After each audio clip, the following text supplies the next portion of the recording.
Kagat ng aso o pusa.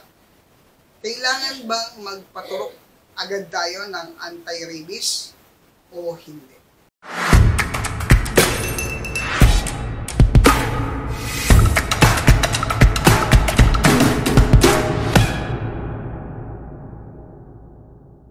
Doc Nan, Holistic Medicine Health Coach Doctor. Kadalasan, kapag nakagat tayo ng alaga natin, aso or pusa, unang-unang tumatanim sa isipan natin yung takot.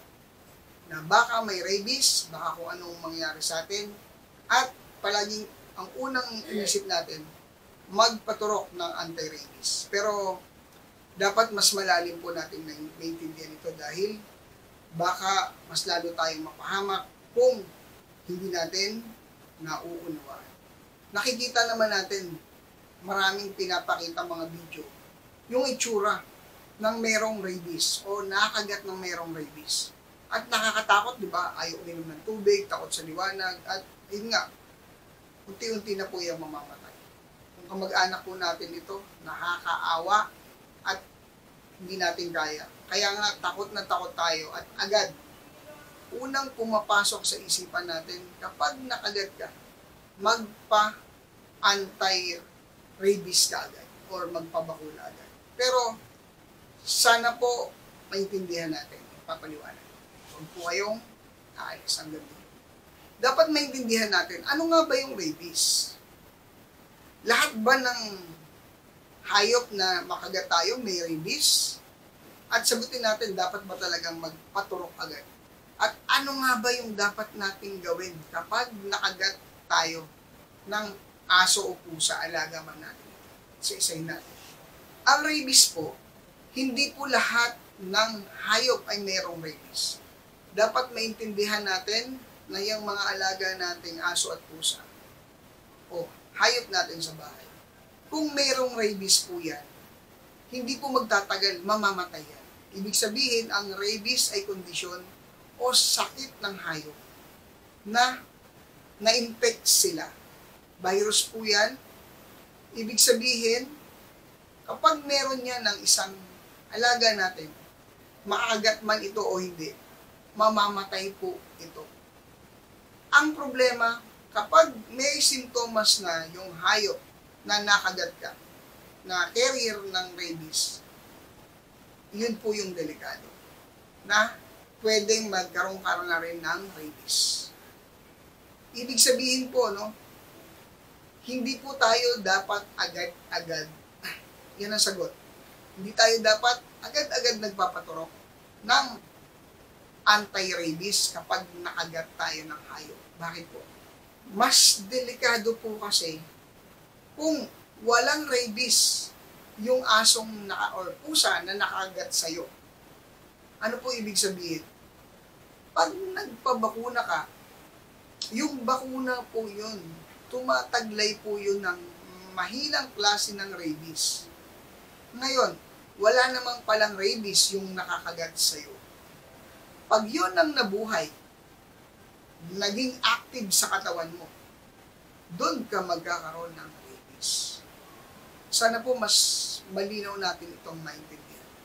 Kapag nakagat po tayo ng hayop, linisan natin kung ano yung treatment sa nasugat.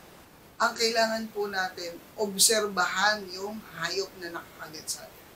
Pag nanamlay po yan at namatay, malaki po yung possibilities na may rabies yan. Doon po tayo agad magpaturok ng anti-rabies dahil sigurado na tayo na may lalabanan na yung vaccine na itinurok sa iyo. Or mas sigurado tayo. Yun pong mga nakikita natin na sa video, malamang at sa malamang, baka wala namang rabies yung nakakagat. Binigyan ng bakuna at ayun pa nga yung nabuhay sa katawan natin. Bago po tayo matakot sa lahat ng pinagdaanan natin, dapat ma-analyze po natin ng mabuti. Ang dami pong nakakagat ng aso, kahit dun sa mga pet shop, dun sa mga grooming, daming nakakagat. Halos hindi naman sila nagpapato. Kasi nga po, kailangan muna natin i-observe yung kumagat sa atin. Dahil kung wala namang rabies nataglay yan. Ang kailangan lang natin palakasin yung ating immune system. At alam po ba nyo, na pag malakas po ang immune system ng tao, kahit may rabies pa yan, kaya pong labanan ng katawan natin. Kaya pong gumawa ng antibodies ng katawan natin kapag malakas ito. So, pag nakagat ka, mas maganda mong gawin bago ka matakot. Yun yung problema, bumabagsak yung immune system pag natakot ka. Ang pinakauna mong gawin, palakasin mo yung immune system mo. Mag-focus ka sa healthy lifestyle para mataas ito, tanggalin mo yung takot. At kung may rabies man yan, kaya mo yung laban. So, sana mas naliwanagan natin na hindi dapat ura-urada nagpapato tayo kung nakagat tayo ng aso o pusa kahit paalahan natin. I-observe po natin. Kasi, pag malakas po yung immune system, kaya niyang labanan kahit rabies pa yan. Hanggang sa susunod.